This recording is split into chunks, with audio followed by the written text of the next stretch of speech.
pun. Yang intinya Allah nggak butuh kita, kita yang butuh Allah. Itu maksudnya.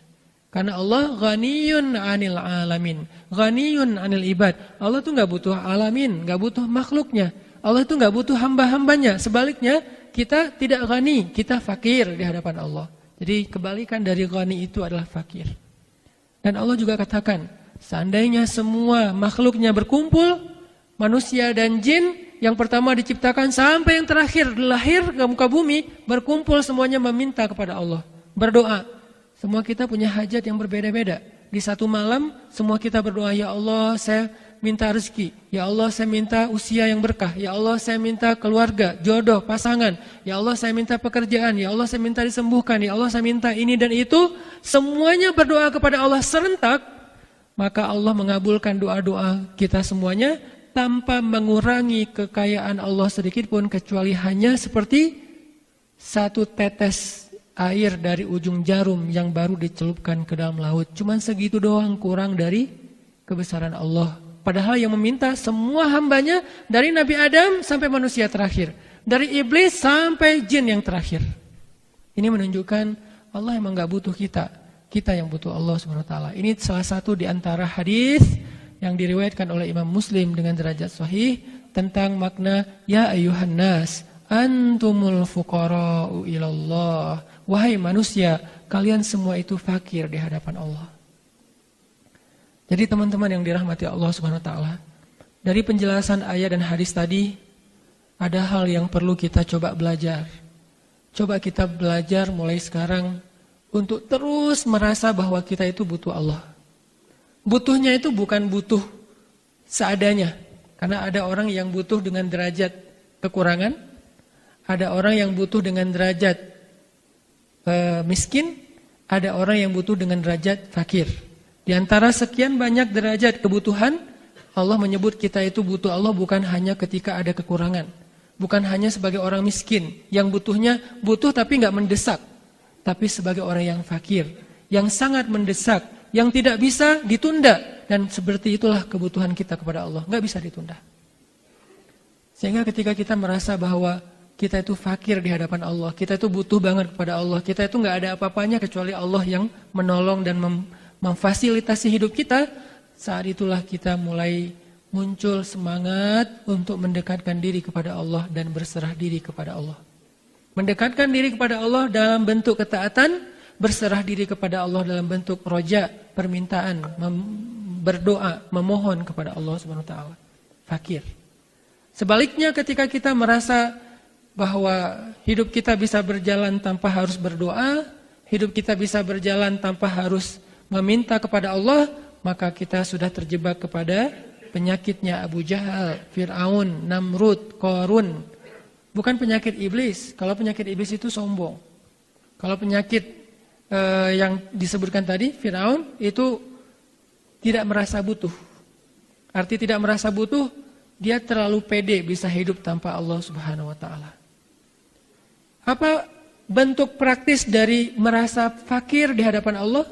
Bentuk praktisnya kita nggak berani macam-macam. Karena ketika kita macam-macam dengan Allah, kita melanggar syariat Allah, maka kita nanti akan menjadi kesusahan. Soalnya kita butuh Allah terus. Ini pentingnya merasa fakir. Makin dalam merasa fakirnya, makin takut melanggar kepada Allah.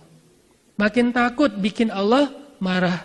Makin takut bikin Allah kecewa. Kenapa? Karena Allah kalau udah kecewa, udah marah, kita durhaka kepada Allah, kita sendiri yang akan kesusahan. Kenapa ada orang yang berani berbuat maksiat di hadapan Allah? Kalau ditanya, kamu yakin Allah melihat? Ya, dia tahu Allah melihat. Kenapa masih bermaksiat? Karena dia merasa bahwa dengan bermaksiat, hidupnya tidak akan ada apa-apa, tidak akan terjadi apa-apa. Hidupnya tidak akan menjadi susah, soalnya dia terlalu pede dengan kehidupannya. Ada orang ketika dia berbuat maksiat, kenapa dia berani dan tidak takut kepada Allah? Karena dia merasa bahwa setelah bermaksiat pun tidak ada yang berpengaruh terlalu besar dalam kesusahan hidupnya. Biasa-biasa saja. Dia tetap bisa makan, dia tetap bisa punya penghasilan, dia punya keluarga yang aman-aman aja. Hampir tidak berpengaruh ke dalam kehidupannya secara negatif. Ini orang yang istagna nih. Kok Allah biarkan? Allah bukan membiarkan. Allah memberi dia kesempatan untuk sadar, insaf. Bahasa Arabnya insaf. Allah memberi dia kesempatan buat insaf. Allah kasih dia teguran-teguran kecil, sampai teguran besar, seperti Firaun. Teguran pertamanya apa? Teguran pertama Firaun bukan belalang, bukan kodok, bukan sungai Nil menjadi merah, bukan badai, bukan. Teguran pertama buat Firaun itu lembut banget. Didatangkan kepada Firaun 2 nabi sekaligus. Dan Allah mengatakan kepada 2 nabi itu apa? Wa qula lahu qawlan layyinan. Bicaralah dengan dia dengan ucapan yang lemah lembut. Orang udah sedurhaka Firaun, ketika Allah menegurnya, Allah nggak langsung mendatangkan musibah ditenggelamkan ke dalam laut. Enggak.